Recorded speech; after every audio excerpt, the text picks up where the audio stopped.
E2 Brute. E2 Brute.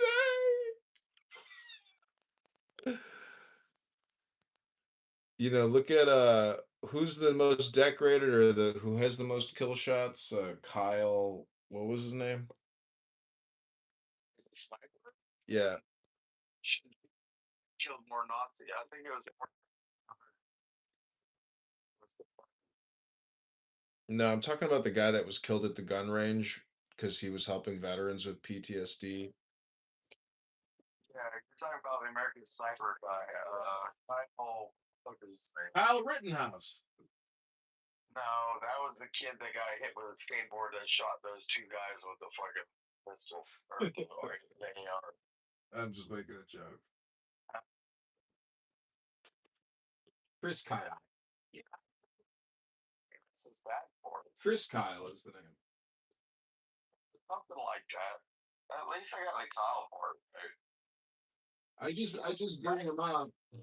I just bring him up because like the way he died is shows a lack of like There's one kid that had PTSD, and their mom was like, "Hey, take my son with y'all and go and like help him out." And the kid with PTSD shot them both yeah. in a range. Yeah, that's what happened.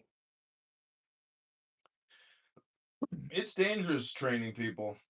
Um, when I was in Fort Benning, Georgia, there was some type of attack by some soldier or something, and he no, Fort Benning, Georgia infantry. I didn't do ranger school, but I was trained by rangers. Okay. I thought ranger school was in Florida. No, it's in Benning. Oh. Well, anyways, my point is there was some type of attack and I think they killed him, you know. Like he killed other people. Yeah. Yeah, it's Benning. Yeah, Mm. Well, the guy who was teaching us in our platoon company, he was a ranger and he held the record for the most number of flutter kicks of like all time. He it was like it was like within a 2 hour thing, or he did a 3 hour thing. It was like the craziest challenge ever, and he said he was like the number one flutter kicker of all time. it's the size of a fucking like. He didn't he wasn't like bad. It's like look like He didn't look like he was in the greatest shape in the world, but he did look really like he was made of steel. if you're able to do that, like if you're able to win that, like you ever ran uphill and like your hip flexors start crying at you? You don't even know what your hip flexors are. Yeah, I know where my hip flexors are, I believe. Is it where my groin is kind of connected to the inside of my thigh? It's like from your groin to like your pelvis, and like and like the outside of the thigh, right in that same region. Like everything in that region burns if you start running uphill because your feet change angle and like it makes your muscles like deflect a different way. Why did dude, have you ever been to like Fort Knox? Mm-mm. Like look, do me a favor, look up misery, agony, and defeat. There are three hills that you run at Fort Knox. Mm. When I ran up defeat, I stopped halfway up because I couldn't take it. I reached out and I was standing up and I could still touch the road. Like it was that much straight up. Like, yeah, the three hills are called misery, agony, and defeat. Like, bro, dude, we used to punish the fuck out of ourselves back in the day.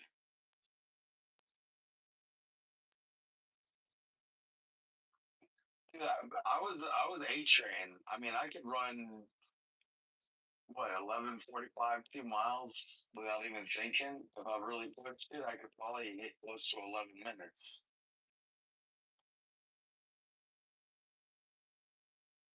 You know, how many kids do you think today could even remotely run a 14-minute 2 mile? In all reality, I don't know, 20% maybe. you're walking. How many of them are going to actually join? 20% of that 20%. Now we're down to 5%. I guess so. Yeah, even less. I'm Jewish. I'm good at math. Oh, I thought you were Jewish because you liked sharing. I mean, reborn life, Shalom life. I'm the master of my universe. How about you? Rabbanu Shalom. Dude, I think all people are gorgeous. As long as you're not trying to talk to me.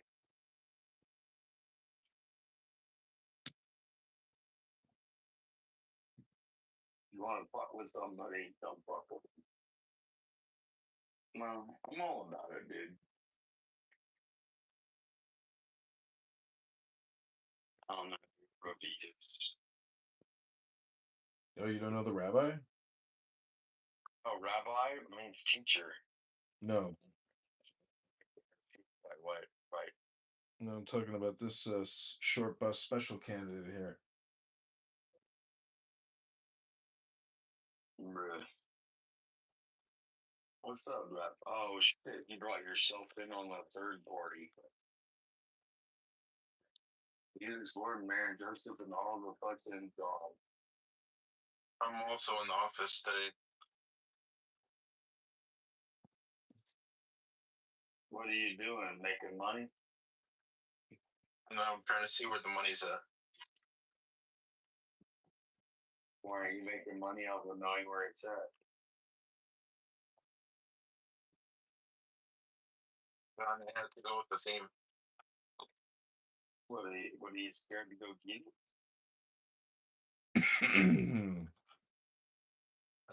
I was looking at some stocks.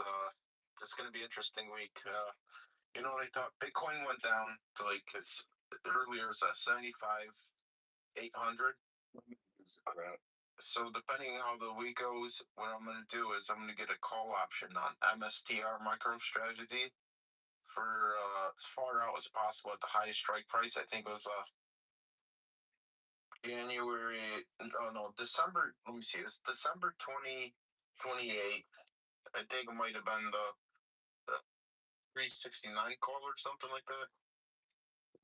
Bro, I'm gonna tell you right now, John. Like in March, I lost like 80 grand in my investments, but then I ended up like in April getting 68 grand of it back. I'm still -12, but I mean, like, stop touching that shit and leave it the front door alone.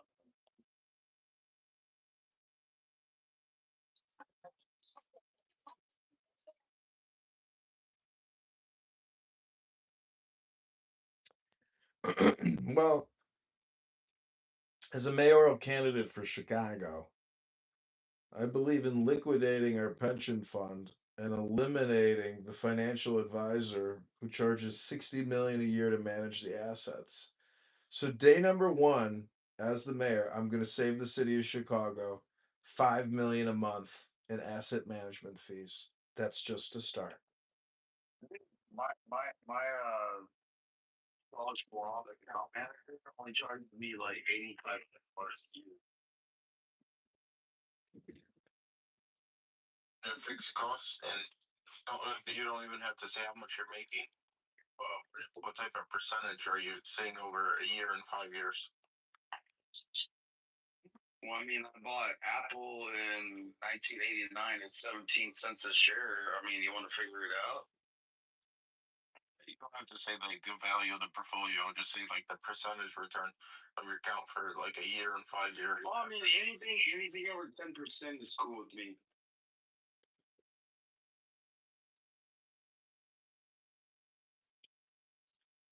So weeks I got like about 147% return. I mess with the options. Well, I grew up in a group of people that said consistency is key. Nothing's wrong with that. It's good stuff. Yeah, I did like a lot of my educational stuff on the through the kosher shekel fund. They brought me on, started off as a paralegal, and then they saw my potential. They saw that I was ambitious. They threw a bone my way. Came back, took it, turned it around, and they gave me bigger tasks. And then they said, you know, at my annual meeting, they were like, "Huh, you have potential. See what you can do. We're willing to invest into you. Put some education stuff." They took me under their wing, and Rabbi Randall Dickerson took me to the next level.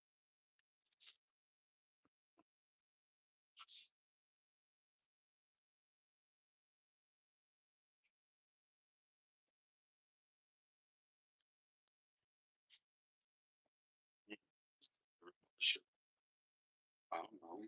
Shabbat Shalom works. Good Shabbos. I think that's part of that day. My great granddad was somebody in Rothschild. I'm 100% a Christian. I'm a Georgia boy that was in the military in the U.S. Army.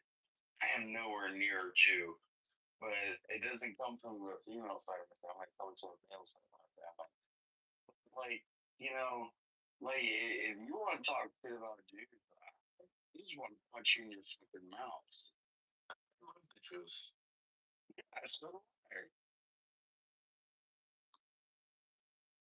Hey, my Jews are gorgeous, and I'll fuck them to their face anytime I can. One of my favorite Jewish rabbis is from Canada. Rabbi Randall McDickerson. Wonder if you had the pleasure of meeting him. Well, is Irish dick? It's just the last name, I guess, because of the lineage. But he's part of the kosher shekel fund. I think he started the hedge fund as a retirement and allocation. And then it grew. It's a rock, I guess.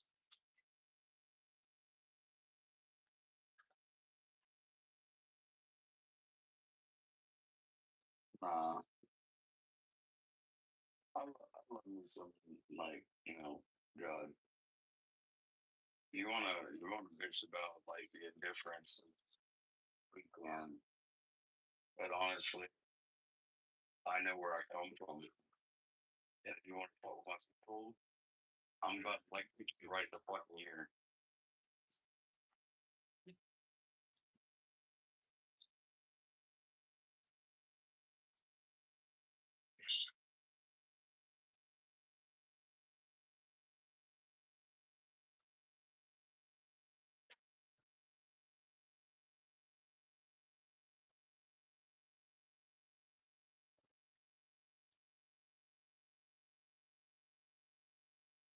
Really, you don't think I won't?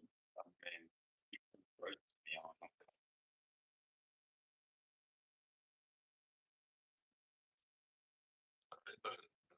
I trust you, you know.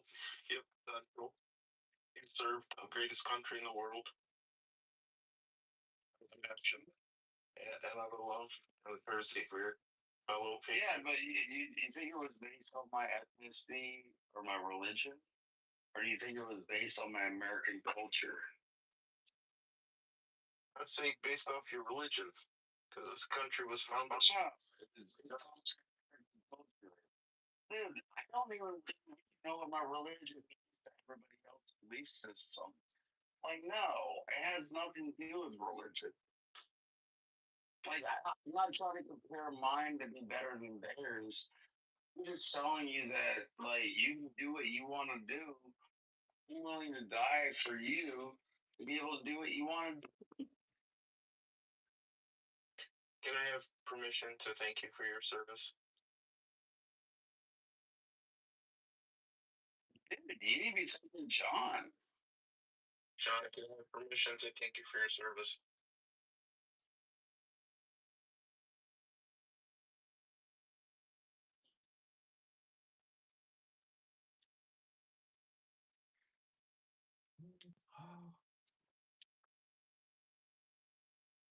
I truly don't think you understand the depth of the word that you just used with it.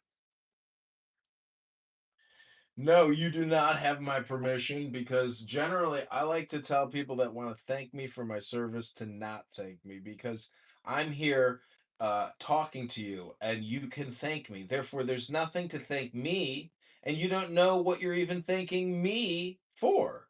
Because what if I was a charlatan? What if I was a bad person? What if you were thanking someone that was up to no good?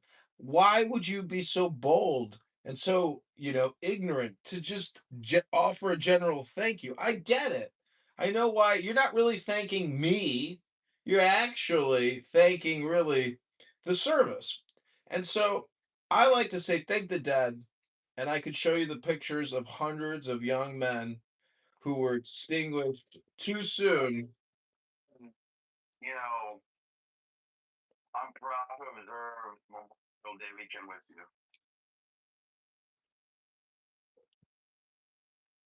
Yeah, likewise.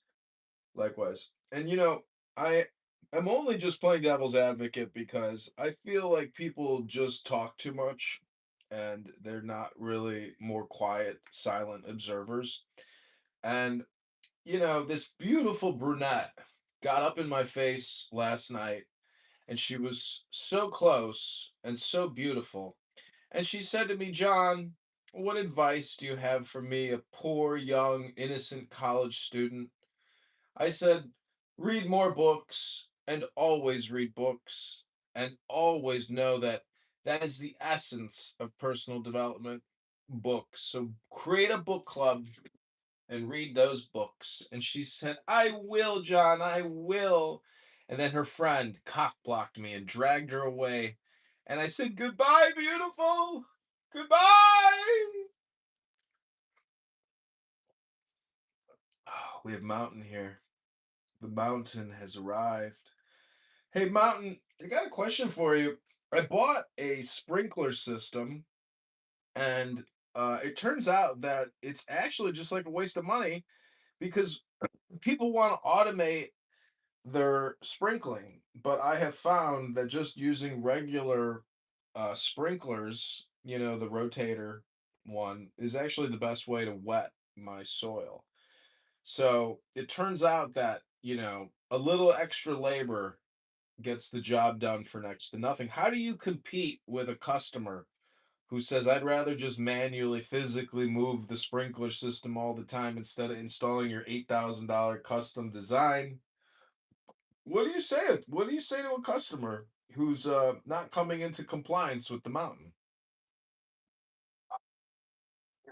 I don't blame them. It's expensive, dude. I mean, it's up to 20 grand. I mean, we've like depending on. I mean, like, listen, if you have a small place, then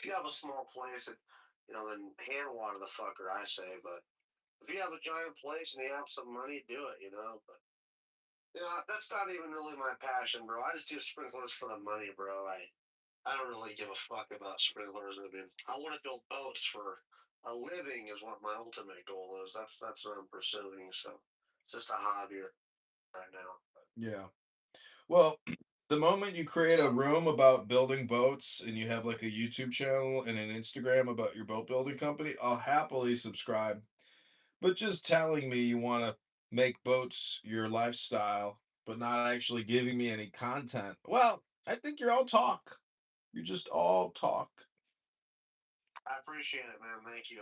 Sometimes that's what you need to motivate people. You just tell them, hey, bro, I need I need you to put your money where your mouth is, man. No more talk, you know. Get the Well, shit done. So I agree. click the link above. I agree, bro. Click the link above. That'll take you to my YouTube channel, and you can see what I'm talking about. I don't just talk.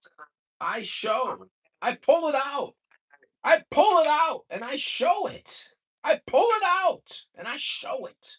I pull it out and I show it. I pull it out and I show it. I pull it out and I show it. Pull that picture out of my ass, John, because like that's the picture.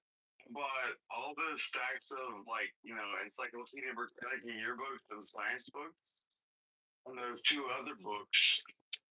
Fuck.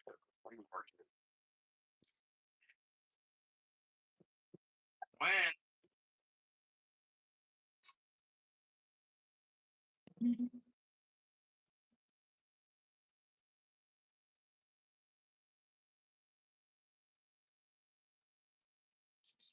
have a good day. All right, I'm fine. So, I mean, what's no? I tell you, nothing. I'm over in Washington hanging out with a family and had to finish building this fucking trail, and I had to put smart plugs in my car, bro. God damn, dude, some of those cars are really challenging. Unfortunately, but anyway, now we go for rest and relaxation. So, I mean, we did one of those Ford trucks with the last two films with the firewall. Yeah, I'll deal with a Ford truck. So, which one? Oh, it's a Chevy Impala. I already got it done. So, all right. That's a lot easier to work on than the Ford F-150. Bam. Not a new one. What, the four-wheel drive fixed one? Yeah. You only had to change big spark plugs. And, like, here's the sideways button. Yeah, I know. The one in the fronts are easy. The one in the back, dude, fuck that shit. I got it done now, so. Hello? Hello.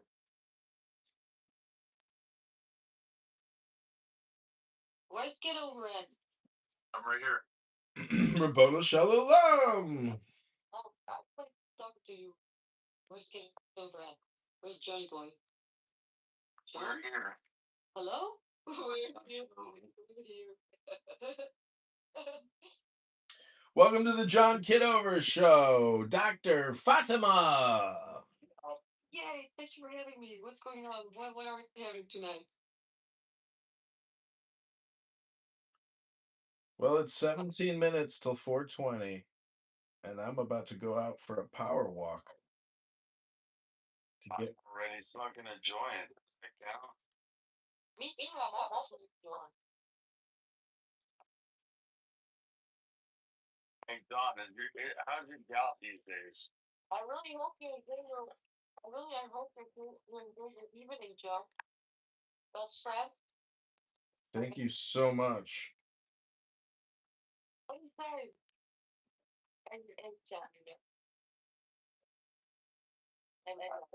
how are your kidneys working with that gout?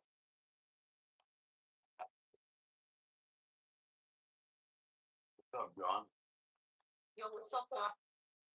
I know because when you have gout, your kidneys aren't working quite right. Aren't your? I'm asking with your help. How are you doing? Oh my God, John, what's going on with your health? You never told me about this. What's going on, John? I thought we were best friends. How can you agree with something you never told me? Tell me about it. What's going on, bro? How are you doing? I'm going on. Daniel, what's up?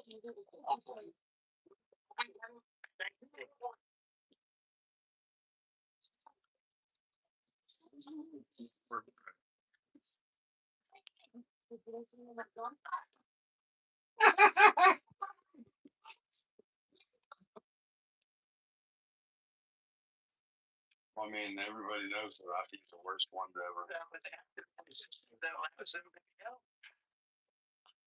You really want to get me going on? Like,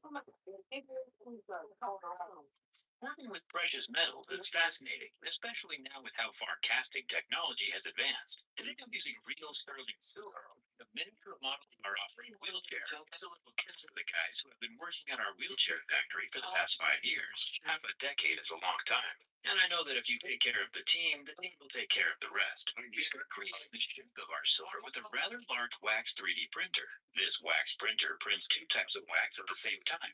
The white low melting point wax acts as a dissolvable support for the upper layers, and of course the red wax has a higher melting point. You'll see how it works in a second. To how detailed a wax printer can get with the You sound like a little bitch. With the M, 75 years. I know what your mother meant. oh, I mean, I love. Hey Daniel, how you doing? Hey, Mr. Nero. Nero, are you there? Sir Nero? Nero? Sir Nero? Are you there? Hello, everybody. I want to welcome you to the John Kitover show. Sunday show these days, but it's only Saturday evening. We're not there yet. I want to welcome everybody. Welcome to all the Johns on the stage. I'm sorry for my English. It's not my first language. I want to welcome everybody, and I want everybody to have a good night and a good ride on the John Kitover show. Sunday evening show. Go. Title's been updated to Saturday. I actually did think it was Sunday. I thought I was enjoying my Sunday, and then I just realized, oh my God, she's right. It's fucking Saturday. And the reason why I thought it was Sunday was because I had such a good time last night with so many beautiful young women. And if you click the link above, you'll be able to see some beautiful young women who were very upset that I filmed them and put them on YouTube. And they literally ran me down the street, ran me out of the bar, ran me down the street, and then as I turned the corner, the Chicago police were standing there, and I said, "Oh, thank God." And as soon as they saw the police, these fucking bitches in the video above, fucking bitches, and their gay little fag hags who were trying to kill me, they immediately turned around and gave up when they saw the boys in blue. And so people are all talk, but when it comes to the police, your behavior will not be tolerated. But, they think that it can be tolerated when they verbally and physically try to attack and assault me, but not the police. That's the great thing about the police. Click that link above, subscribe to the YouTube channel, and watch these young little drunk sluts shake and twerk their asses. Don't get over. Watch it. Click on the link. Subscribe to the channel. Watch this young bitch, drunk ass, harassing John Get Over life. Stop thinking they can do whatever they want because they're filthy ass drunk sluts. Woman. All right, everybody, go ahead. That's right. Click the link above. look at the short. Is this you trying to be a victim?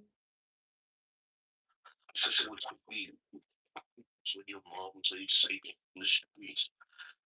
You need to go. I see you. Guaranteed to be here. I see you. What's please? When you roll no flex the 30D. When you got niggers on the street. I see you. Guaranteed to be here. I see you. Wow, that was amazing. Thanks for sharing, Daniel. Thanks everybody for You coming. allowed to say nigger on your. You allowed to say nigger on your stream? Yeah, Or is that going to fuck things up if you say nigger on your stream? do we fuck things up? Kid over? We'll make sure that we don't fuck it up. Yeah, we need to make sure. So we say nigger. Can we say nigger or country? I'll make it simple. Yes, nigger or no nigger?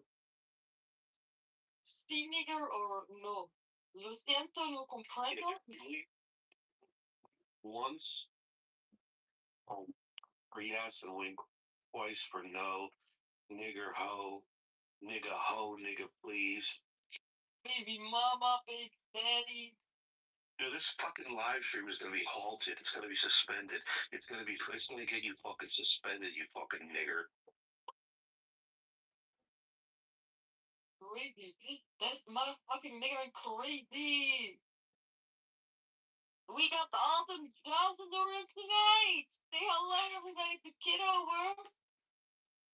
I will represent John. I think you can see it on the stream. Okay, fair enough. We will embrace this new privilege that we want to welcome everyone to the Kitover live stream on YouTube. We're gonna follow all YouTube. Nigger, nigger, nigger, nigger, nigger. What else? Nigger, nigger, nigger. Nigger, nigger, nigger. Make sure your account gets suspended, Sean, you fucking dumb. As a matter of fact, I'm listening to the live stream right now, and I'm gonna report myself. John, do you realize I'm gonna report myself for saying nigger? Even though they don't time for the deepest part of the breath of the day. saying nigger, and I'm reporting it as inappropriate. That's how much I love you, John. You fucking Jew.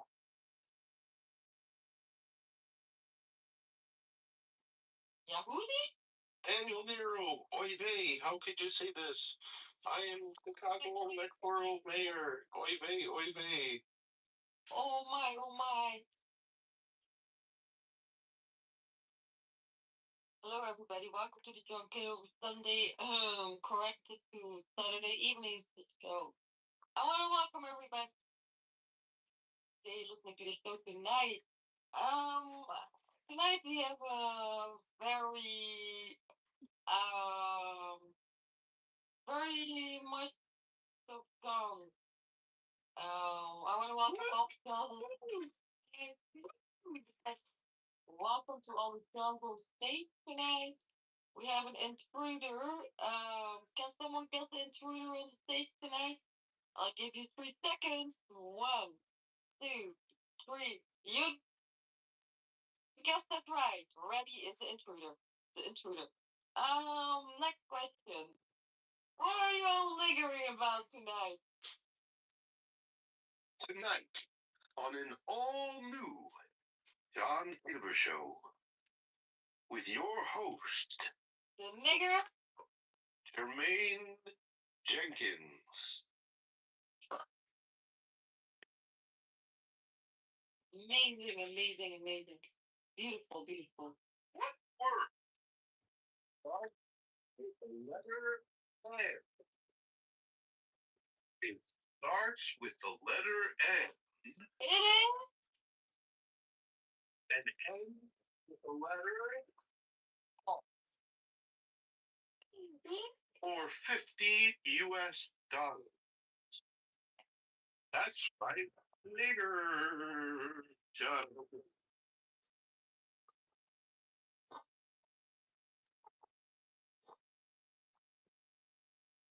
Thanks,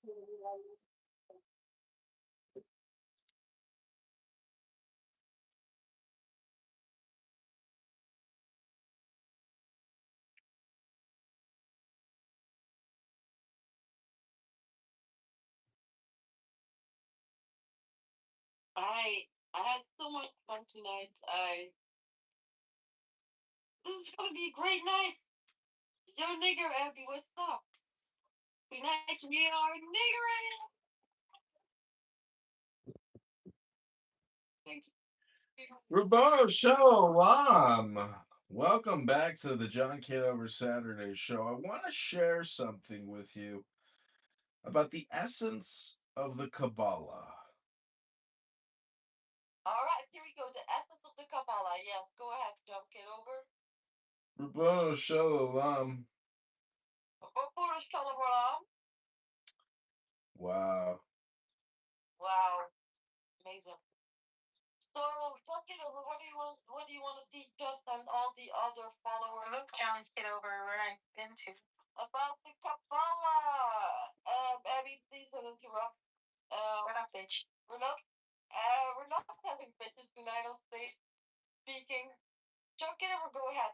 Teach us about the Kabbalah. John Kitover, do you see my PTR? Let me see. What does it say? you? Frank, that little hoe. Oh my gosh. Wow. Well, you get a mod badge because of your travels. That's so exciting. Congratulations. Remarkable. She visited the Anna Frank house. It's just motherfucking house, bitch. No, they made a museum out of it. She's a fucking bitch. Oh my god. I see my. Are you alright? Are you drunk or something? No, I don't drink alcohol, remember? Oh yeah, you're probably high. Excuse me? Is that true or not? Excuse me? I thought Frank was her last name. I thought Frank was Oh, I thought this was from Kitover. My bad. a currency. Hello? Tiptoes to my room. No. What? Anybody talking to you? Speak when you're spoken to. Nick, Go eat something. go eat your mother, bitch. What? What? What did you say? What did they say? You should eat something. I want to apologize to all the listeners and followers of Doug Kitover for my behavior. I have behaved out of. I've been to London yesterday. I want to apologize for my friend Abby, who is a little bit retarded by birth. Are you projecting? He probably will interrupt more and just act like it's the wind that you can't see but you can't hear. Anyway, let's go ahead and just get over the kebab. Hello? Are you getting a period or are you on your period? Is it true? Excuse me.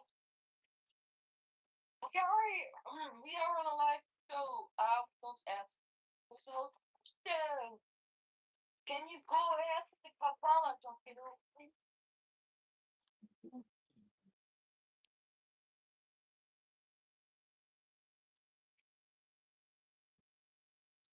If you really visited the big and Frank, You had a second?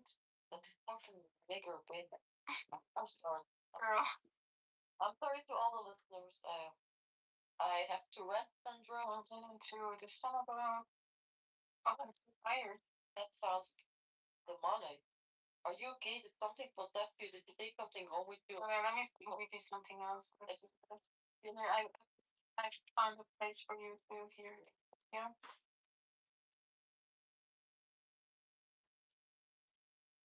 I don't see anything. Here again. Sex museum. Sex museum. Sex museum.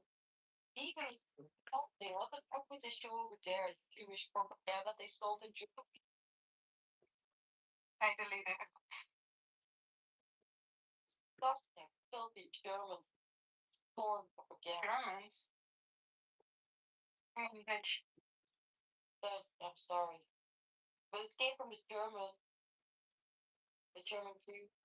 Look how ugly the Amsterdam University is here. Like, imagine going to the university and studying like it's ugly. Hello, can you hear me?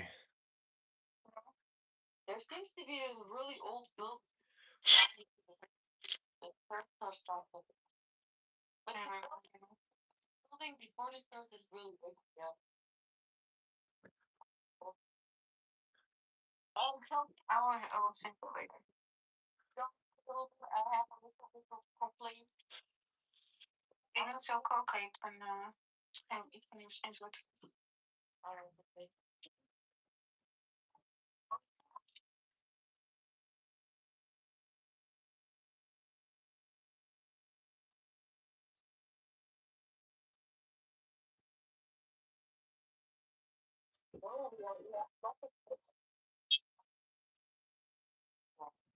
Like people.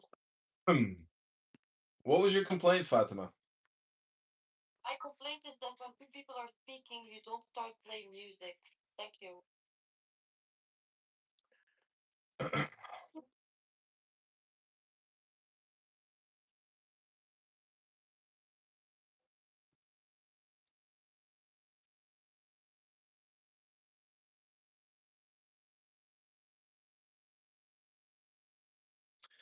Somebody at the bar yesterday was like, "Can I try on your hat?" I said, "No. I'm sorry, but I said and then I thought about it, and I thought about it. I'm like, "You know what?" I was like, if that F word wanted to put my hat on, I bet you he wouldn't even have given it back to me, you know? Yeah. So, anyways, I said, "Well, I got a harmonica. You want to blow on that?"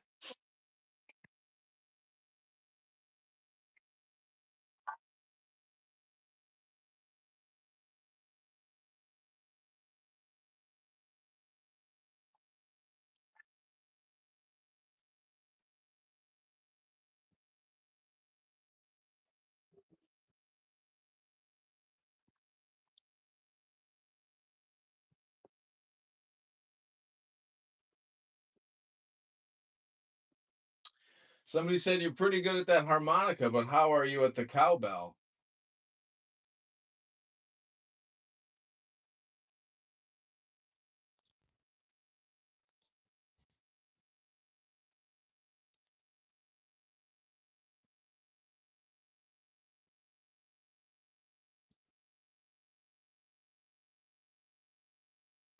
Hello? I said, "How?"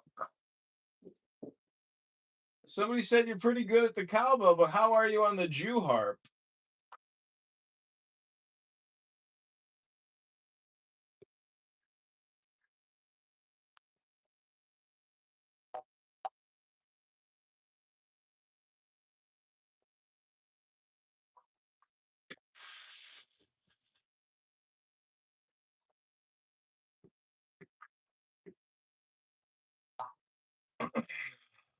Somebody said you're pretty good at that Jew harp, but how are you on the Zen bell?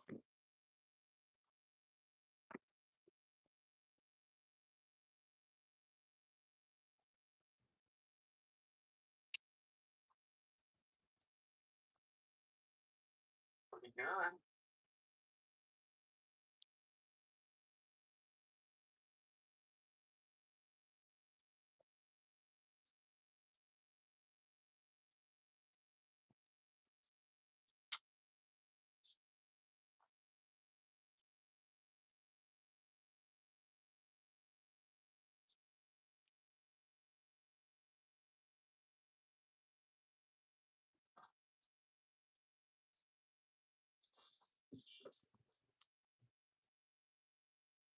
They said you're pretty good on those Zen bells.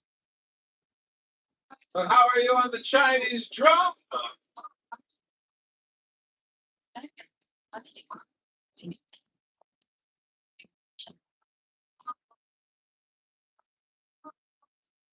So, if there is anything anybody wants to say tonight, we don't judge tonight. You never judge, you never will, you never did. Thank you so much, everybody, for attending tonight. Have a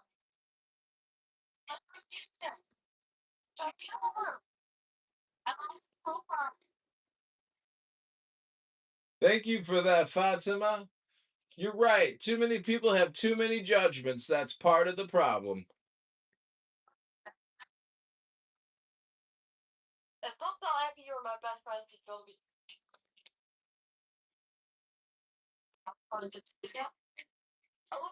I said this on Clubhouse. Are you two sisters? I thought you were both part of the same experiment from Chernobyl.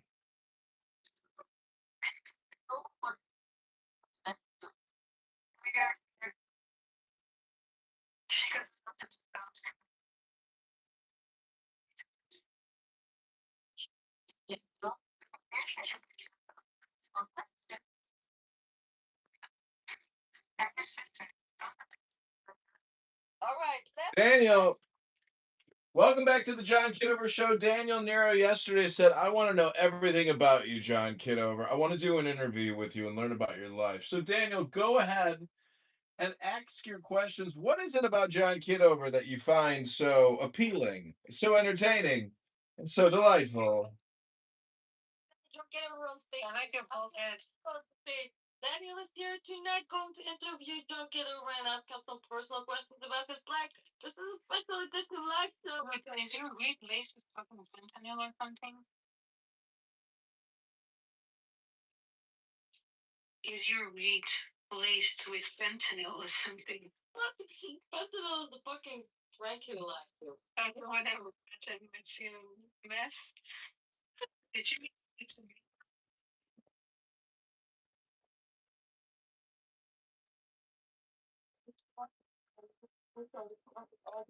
Oh, plenty. I think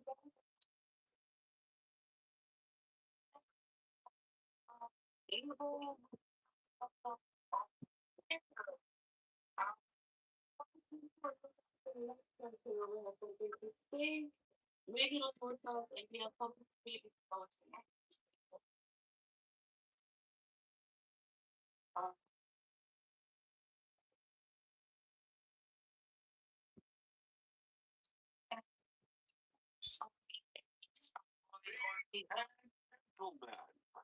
oh, he's The main event. Introducing in the red corner, the champion of the world.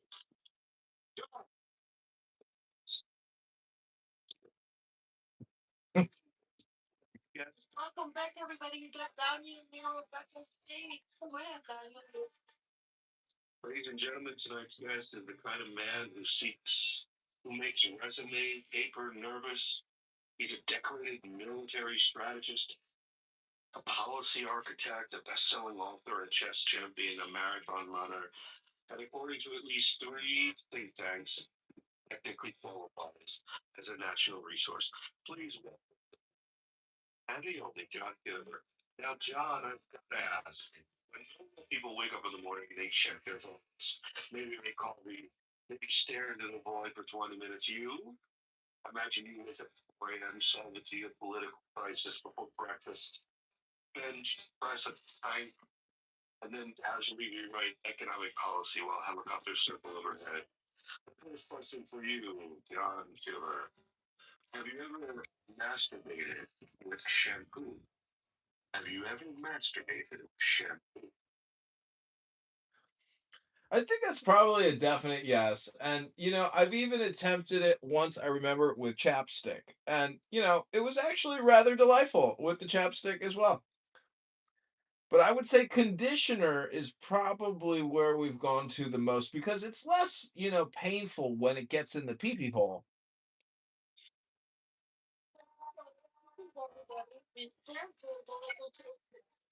Tonight, everybody. This is 18 plus channel, maybe 20 plus channel. Alright, everybody. This is going to be very spicy today.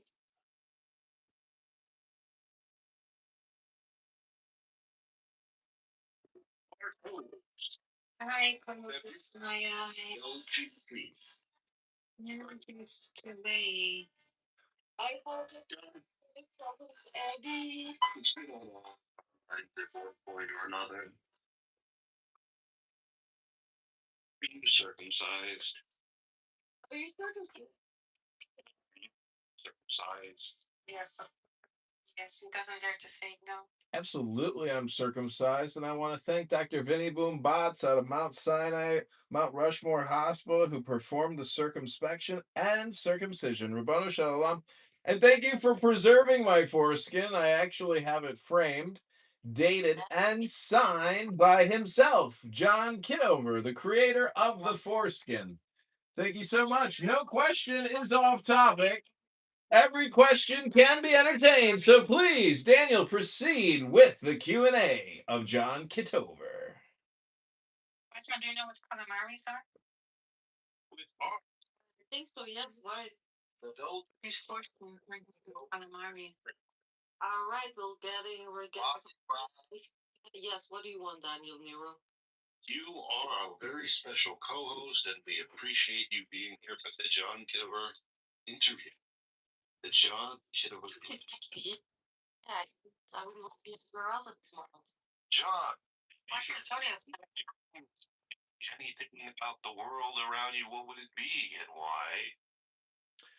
Rabbanu Shalom, I just hope that one day we can at least get 100,000 people to join the John Kitover Book Club, because those 100,000 people will recruit 10 people each, and that'll get us to 1 million people. And those 1 million people will recruit 10 people, and get us to 10 million people. And those 10 million people will recruit 10 people and take the John Kitover Book Club International to 100 million people. And then those 100 million book readers will take the John Kitover Book Club to 1 billion readers worldwide at the snap of a finger.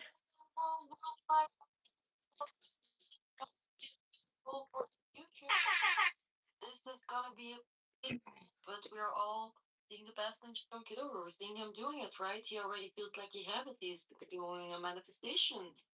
So he's living it already, right? So, but in our eyes, he already got it. Yeah, go ahead, John Kitover. All right, Daniel, do you have some stuff?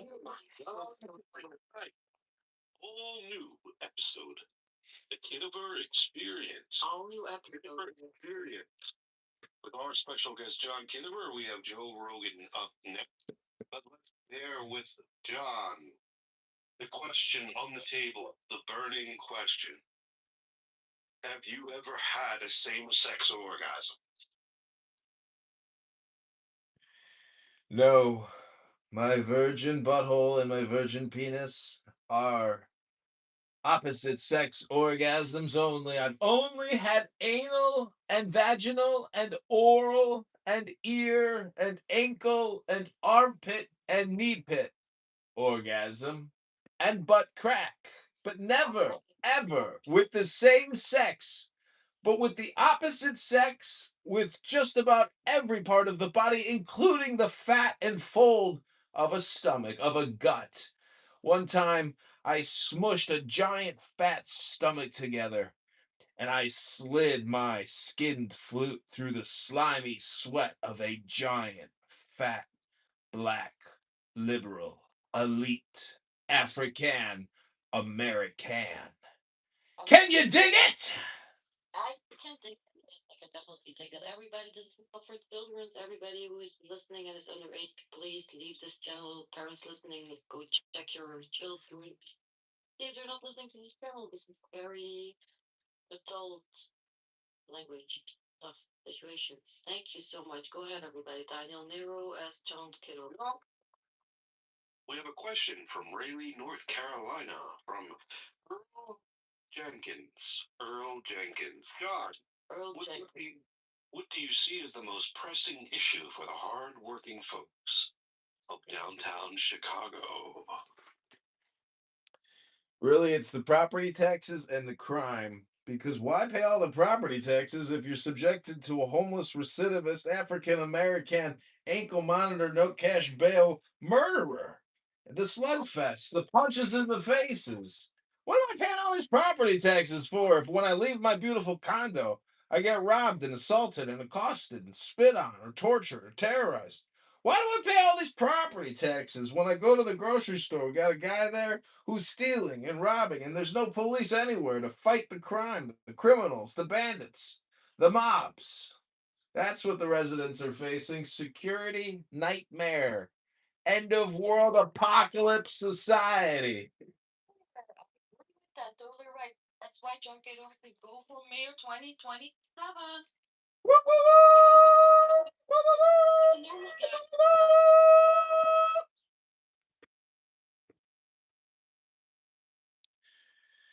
Welcome back to the John Kitover Saturday Show with our host, Daniel Nero, who's helping conduct this interview of John Kitover's inner workings. Please proceed to question number 3. Tonight, we're talking about leadership, strategy, politics, military life, impossible decisions, and hopefully whether a man with an IQ of 190 has ever locked himself out of his car. Give it up once more for our special guest, John. Give it up for our special guest, John Kiddo, Mayor. The question from downtown Chicago, and it's Nigger Joe. Nigger Joe asks John, what is your favorite topping for pizza? Well, first off, I can't accept a question from anybody with the N word as their title. It's disingenuous, and I rebuke it. But my favorite pizza topping is obviously just cheese because I keep kosher. Rabbono Shalom. That's a great choice, John Kitover. May of 2026 of Chicago. Okay, Daniel Nero, time for question number 4. Shoot! This, you know, give me just 1 second here. We've got some technical issues.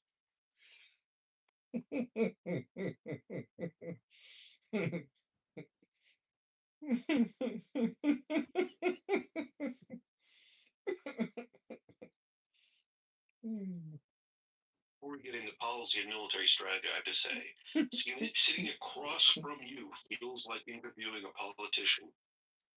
Less like interviewing a politician and more like discovering the Pentagon accidentally built a philosopher king in a laboratory. Your life reads like the kind of resume movie writers reject for being too unrealistic. So tell me, when did you first realize you weren't operating the same setting as the rest of humanity? Yeah, that's a deep question. Did you think about that or did you think about it twice? Go ahead, John Kitover. All waiting for your beautiful answer. You're gonna inspire us. I already know it. Yeah. It's a great question because I was thinking about my origin story and where I truly come from. And I was manufactured by Uncle Samite in the forests of Georgia, where we had to drink the blood of our enemies as we learned how to prepare to conquer an Islamic state. Multiple Islamic states, in fact. It required incredible concentration, ruthless discipline, and focus to prepare for the war against the Islamic State. And the charter and the laws and the constitution of Muhammad. That sounds so deep. Soldiers, advised leaders, mastered strategy, and built a reputation for almost frightening levels of intelligence. But I'm curious about the human side beneath all of it, in the quiet moments after the speeches end and the cameras shut off. What actually happens with John Kitover? Have you ever cupped a thought? Have you ever brought your hand down and cupped your hand around your asshole and fought it in your hand and brought it up to your nostrils? Wow, great question. Go ahead, John Kitover. What is your answer? I'm not sure if that's a serious question or not, but I will just say that a German girl that I was dating, this really hot biracial Asian German girl that I was dating, she gave before she moved back to Germany to continue working for Goldman Sachs, she gave me a bunch of stuff from her condo, and one of those items was the potpourri, the pot poop potpourri that you spray in the water before you drop a massive load, and she claimed that it really worked. But I have yet to use it. It sits next to my commode, untouched, waiting for someone to experiment with the poop potpourri. Next question, Dr. Nero. There's something fascinating about you, John. People describe you as a military mastermind, a political force, even a genius. But the people who admire you most often say it's your humor that disarms them. You can walk into a room with the gravity of a wartime commander and somehow still make everybody laugh. What is the funniest way you've ever taken a shit, John? What is the funniest way you've ever taken a shit? Well, one time I came back from the bar and the burrito restaurant with a stomach full of too much Mexican food and far too much whiskey. And as a result, I thought maybe the best solution for the best cleanup of what was about to come was in the bathtub. So, in the bathtub, I drew the water, but as I was drawing the water, I was puking and shitting simultaneously in a bathtub, now filling with water and shit and puke. and I was struggling to breathe. And at that moment, I realized, oh my God, I could technically drown and die in a hot bath full of my own diarrhea and puke. And it was at that moment, as I was inhaling those caustic fumes of diarrhea and puke deep into the recesses of my lungs, I took a breath and I said, I will survive this! I will survive! I am a survivor! So I stood up, I turned the water off, and I said, oh no, the bathtub is jammed, full of my diarrhea and puke. Lots of corn, lots of lettuce, chunks of meat and salsa had clogged the drain of the bathtub full of my shit and puke. But I survived. And I remember that I said to myself, I will never, ever do this again. But sure enough, it happened a second time. And I'm hoping that there will never, ever be a third time.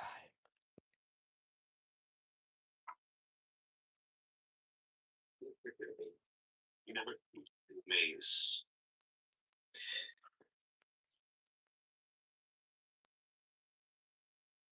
You cease to amaze us. And what a wonderful guest we do have today. We have somewhat of an autodidact, but learned from the academy. John Kitover, genius, strategist, comedic. John, history is filled with leaders who are brilliant, and history is also filled with leaders who are charismatic. But it's rare to meet someone who can claim they possess both in overwhelming quantities. When you walk into negotiations, do you see politics as persuasion, warfare, theater, or just merely sexually?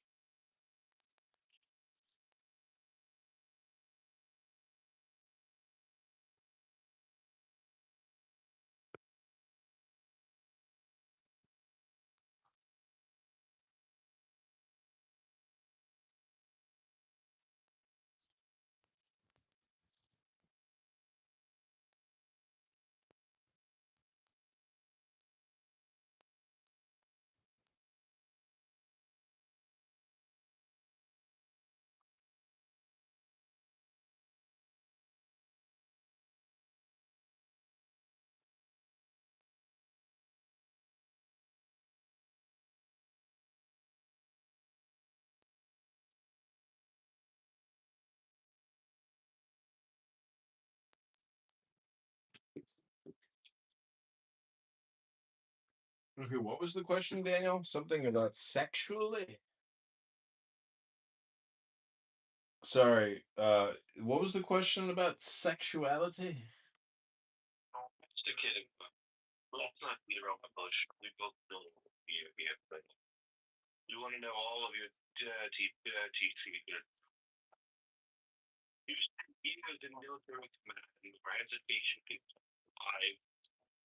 Now you operate in politics where hesitation can cost nations years of progress. I wonder, has the battlefield made you more patient with people? Are you more inclined to give yourself a hands-free orgasm? Well, I have found that Clubhouse has actually been very good in terms of like anger management because there are people here that I would, truth be told, I would rather be doing something else than talking to them. So, but I still want to give them their moment to converse, out of not just respect, but out of intelligence. Because if I were to be rude or ever try to make somebody feel less than, like the girls above in my YouTube channel who tried to kill me last night after I filmed them filming themselves shake their money makers.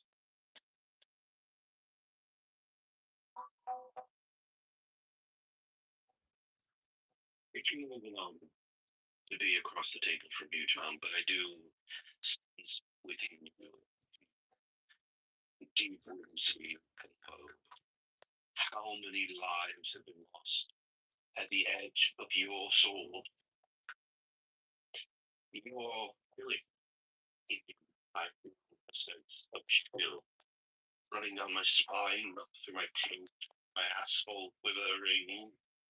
And I know how many men you've killed and how many lives are in the palm of your hands.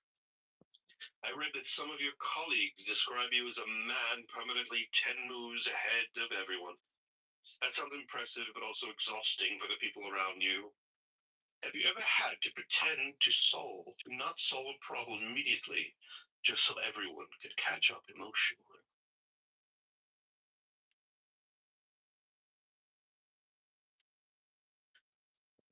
No, not in my recent work experience. But, there are times where just out of pure boredom, I may actually fail the test intentionally just to continue to take the test out of boredom's sake because there's nothing else to do. Hello?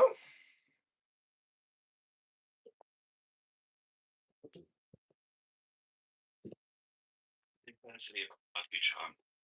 The kind of intensity that makes people sit straighter when you enter a room. And you also have the reputation for unexpected humor. Right. At a gala before the Japanese royal palace, you took your trousers out, masturbated to a hands-free orgasm, and shit directly on the sacred statue. Was comedy always part of your personality, or did you discover somewhere along the way that laughter can sometimes accomplish what authority cannot? Yes, comedy has always been a part of my life ever since Rodney Dangerfield touched me at the Comedy Store in a special place. Regal, welcome to the show. This is the John Kitover Saturday show. Welcome. Daniel has been Thank you. Daniel has been conducting an interview so the voters of Chicago can make an informed decision February 23rd, 2027 on who the next mayor of Chicago is going to be.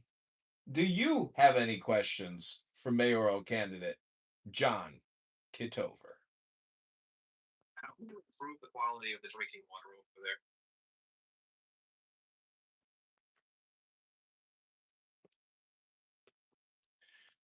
Well, they're doing a lead pipe replacement, and I worry that by ripping up lead pipes, they're actually contaminating the water even more. But it is a multi-billion-dollar contract, so there's a lot of profit, hundreds of millions of dollars to be made in plumbing revitalization.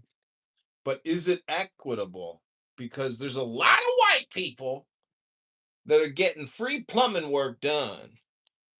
But if you call the plumber's gonna come. But I ain't the plumber. Look what you got going on here, but you know what would be even more funny if you like had like a different suit and a different emotion to each picture of each of these profiles. Like they're a different emotion of John. Yeah, that would be good. I could work on that, eventually rotate it, have a unique profile. Crazy one. You can do crazy John, happy John, sad John, excited John. Did you ever see the original Wolverine movie?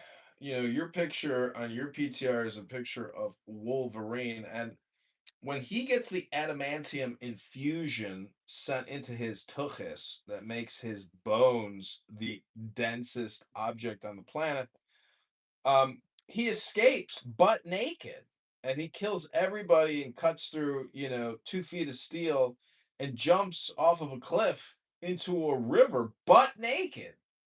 That's how powerful he was as a Wolverine. So I think the question here today is, what are you going to do with the rest of your day? Huh.